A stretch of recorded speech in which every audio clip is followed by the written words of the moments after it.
Yeah.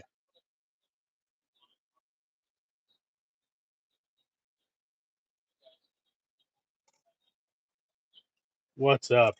Things are starting to get real, and college football is right around the corner when media days started up this week. Yeah, I thought some of the big ones were next week. Yeah, I was like, oh crap, we got Big 12 was yeah, already this week. Already asking Dion about all the things and yeah. BYU big news. Big news. Reslov, Yeah, yeah. Yep. not going to stay with the team, and so he's got a bit of a different transfer portal situation for him. But yeah, this Yeah, is big news. yeah. Big news for the Big 12. I mean, you looked at BYU as probably one of the teams that could potentially contend for that title, and you lose Retzloff. It makes things a little more interesting. Who's going to be the starting quarterback there? Good news is we're not going to go over those right now. We're going to have a little bit of time before we have to get into those. But I was trying to remember how high they ended up being ranked last year. They were in the 18 or so. Now, what were they? Out the season, what 7-0, something like that. So I mean, it'll be interesting. I think, and then before they ultimately lost it. So yeah, it'll be a tough turnaround for them. So we'll have a little more time that we can gather our thoughts on this before we have to dive into it because that is later on in our schedule for breaking down all the college football things. But today we're going to start. We're going to start in these group of 6 teams, or I'm going to say group of 5 because they're not all there, and we are going to keep the Pac-12 that is 2 teams later on next week. So um, yeah, let's just dive into this, man. We're gonna start off with a couple of thoughts. So maybe this is top quarterbacks, maybe it's the teams that you're looking forward to watching if you had the chance for a random game, or maybe it's going to be the most likely teams to have a chance to make the playoff. That's kind of what we're going to think on with these. But we'd love your thoughts too. So make sure you put those in the chat. But we're going to start with the American Conference. Is that no Conference USA? That's what I said. Excuse me. We're going to save the American Classic Big East type conference. We're going to save that one for next week. So when you look at Conference USA right now, we got 2 new schools, Missouri State, and we have Delaware. I think Delaware is going to be one of the most popular teams that people are going to look at on the game. They got the Michigan helmets. It's pretty cool. So Delaware Blue Hens. See what Delaware did. So they released a thing. I want to say it was yesterday on the game where, yeah, if you win a national championship with them, you get a VIP game day experience at one of their home games. So I was like, oh, that's kind of a cool idea. More uniform options. I think with the game itself, I just want more options. So, well, let's jump in. I mean, you got Delaware, Missouri State. Just quick thoughts because these are the 2 newest teams in the college football right now this year in Division One. Who do you expect to do better? I mean, I think they probably have a better chance, when it comes to recruiting. The state of Missouri has been a decent, hotbed of over the last few years with some pretty good players there. So I'll say they'll probably have a better chance of getting a little bit better crop of players. Blue Hens. Give me them as just because I want to choose the opposite team today. So that's all. I don't have a whole lot of reason because I don't know a whole lot about either of these 2 teams. I was trying to look them up from last year, but there are so many teams in FCS, so it's just harder to find them a little bit quicker. So anyway, let's move on. So is there one of these teams that you like? You know what? If I was watching, just flipping through the channels on a Saturday, I wouldn't be opposed to turning them on. Is there one of these teams that stands out to you? Conference USA is probably one of the more wide open conferences because these teams have had a lot of turnover, even compared to the other group of 6, conferences. These teams really got hit hard in the transfer portal these last few years. I think if I'm going to say one, I would probably say Western Kentucky, just because we know they're going to have a high power offense. They always do, at least, that way, maybe have an interesting chance if they're playing, a P4 school or something like that, to give them a chance to at least stay with them. But yeah, it's kind of a difficult conference to judge because you look at Liberty, you lose Caden Slovis, you lose your top running back, and several other guys, and it's kind of the same thing with everyone. They all just lost a lot of significant players. So, but I'll go with Kentucky, Western Kentucky, because Tyson Helton has done a great job, there, and keeping explosive offenses, even with the constant transition from offensive coordinator to offensive coordinator, because the offenses are so explosive. These bigger teams are stealing them for either head coaches or another offense coordinator job. Like to choose is Liberty, who had a down year last year. Jacksonville State won the conference last year with 7-1, but they've lost a lot of the leadership on the team. So I think I'm going to go with you. If I wanted to pick a sneaky team, maybe FIU, just because they may have one of the more talented quarterbacks. But this isn't a team that's a powerful program at all right now. So this is, like you said, wide open. What I think we can agree on is Kennesaw State is not winning this thing. We're good on that one. What about Middle Tennessee? Oh, shoot, another down year. Derek Mason. I mean, he is someone that could potentially. I mean, he didn't have a great run at Vanderbilt, but he was there longer than I think most people expected him to. But if we're looking at the coaches in this conference, Derek Mason is a guy that I think could probably recruit, and we know he'll build a really good defense. It's just whether or not he can find the offense players.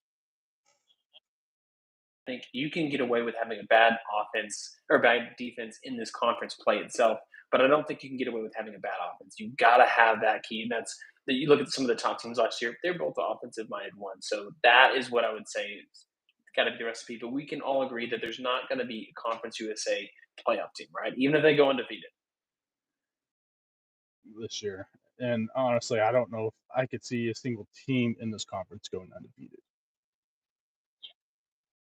Wild games. So let's go ahead and move to the MAC, America's favorite MAC conference, the Mid America Conference. You got Tuesday MACtion going on all the time. But last year, Ohio won this. This has been a turntable, if you will, of who's going to win this conference over the recent years, which has been super nice. You had Northern Illinois, who last year did beat Notre Dame, but they finished in the middle of this conference at 4-4. We've had Western Michigan, who's been good previously. Buffalo had a good year last year, 6-2 in the conference. They had three teams that had at least 9 wins, and they had a couple other ones with 8. So I don't know. What do you got on this conference? This is going to be another. I don't want to say this one's going to be wide open, because I think there's a couple teams that are right there at the top. But I think it's Toledo this year. I think Toledo bounces back after the 8-5 record last year. You bring in Trip China, running back from Kentucky, who had some pretty good run there behind Chris Rodriguez for a few years. A big time running back. Bring him in, and also you bring in a high powered wide receiver from Northern Illinois, along with keeping your quarterback who had almost 3,000 yards passing last year. I think this is the team to beat this year, because also their defense has been pretty strong.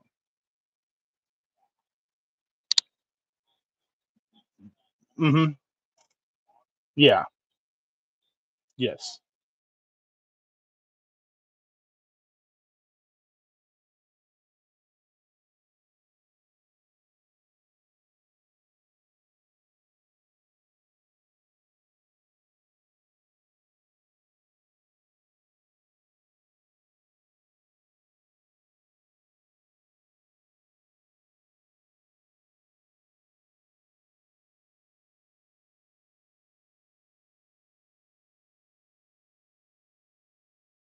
Ohio to win this thing back to back.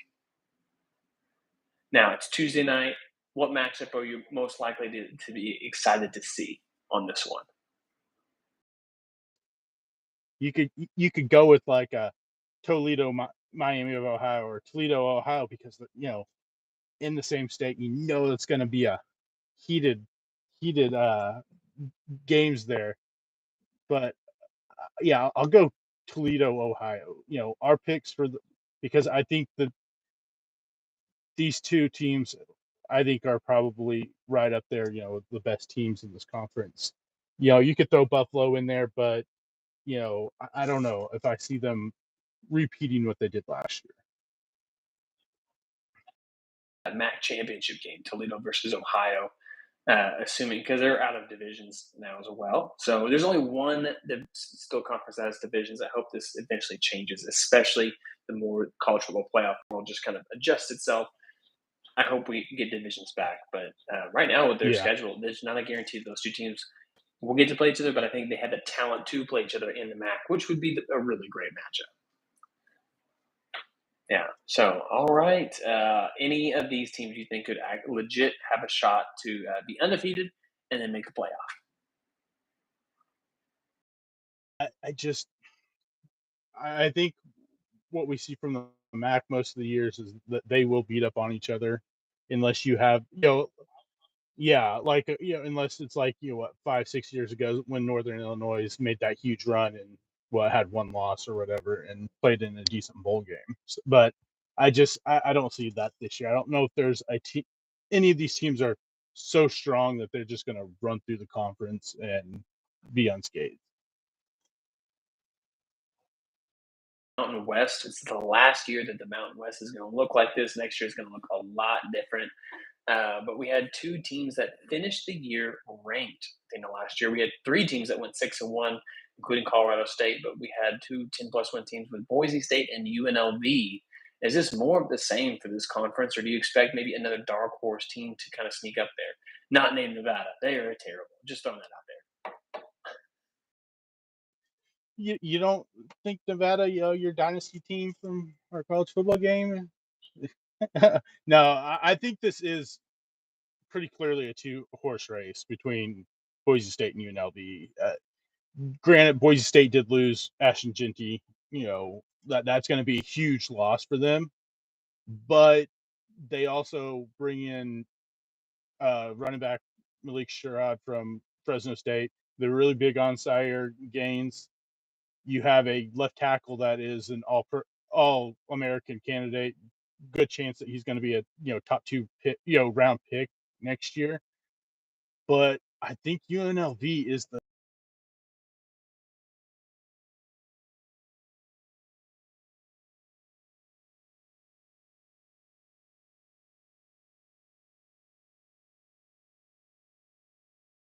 at UNLV after repeated attempts of teams trying to get him to come be a defense coordinator or an offense coordinator. I mean, over these last couple of years, and he takes this job. They gave him a big NIL budget for him to leave his job sitting at a table, and you go out there and bring in some high powered transfers.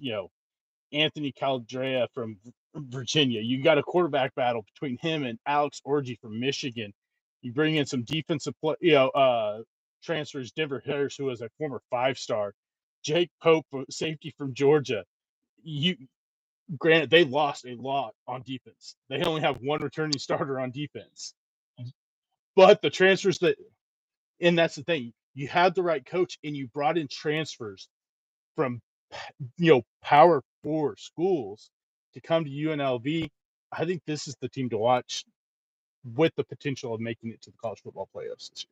Worried, I think they still could potentially make that run because we saw Maddox play pretty solid against Boise State in the playoff game. So I'm not going to count them out, but my wild card is going to be UNLV to potentially make this college football playoffs this year. That I wanted to watch, like randomly, it was going to be New Mexico Lobos. I do like Dan Pierre as the quarterback. I think he can take a step forward. He's been with this third year with him now. I just don't. They're going to get beat up in the first half of the schedule. They might have 4 losses. I mean, there's not a legit chance that they do. But I think they become a fun team to watch later in the season if they can hold it together. UNLV agreed. Colorado State doesn't play Colorado this year. Did you know that? So we're going to have that chippy game in week 3. It's kind of a bummer. All the time. I don't know. It'd be like Oklahoma. It's just not, Yeah, but yes. I don't know. I hear it. So, the first team I'm doing a dynasty with is a Mountain West Conference in this year's college football game. It's Wyoming. So we're gonna rebuild.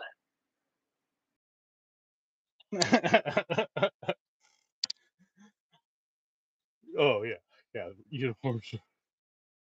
Like, terrible. So, All right, well, let's move on to our final conference here. We have the Sun Belt Conference, which still looks a little different than I think over the last couple of years. But last year you had Marshall with 10 wins, Louisiana Raging Cajuns, of course, with 10 wins, and then you have James Madison with 9, and then a couple other people who had 8. But this was a very competitive conference with two legit division winners, split the conference championship. But a lot of offense in this one, a lot of offense. I'm just saying. in this Or is one. that just a lot of bad defense? What is this a result of?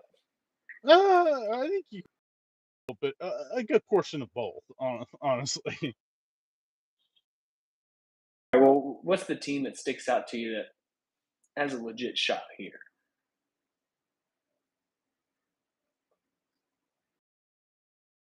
These teams have a lot of turnover. Like, also, I mean, I really like EJ Kinney, or GJ Kinney from the head coach at Texas State. I think in a couple of years he could, but man, they lost a lot of talent on that offensive side this year. Uh, I think their defense will be much improved, which will be great for them because their defense has been pretty poor the last couple of years. But I think it's going to be. I'm going to go with Georgia Southern. I, I know a lot of people are going to pick James Madison, but I, I I don't know. There's just something about Georgia Southern that they brought a lot of guys back, especially on the offensive side. You bring back your starting quarterback. You have a good, strong foundation, on the offensive line. I think their defense is going to be much improved, and they will be able to have something maybe different that a lot of these teams in the Sun Belt don't have, which is a solid defense.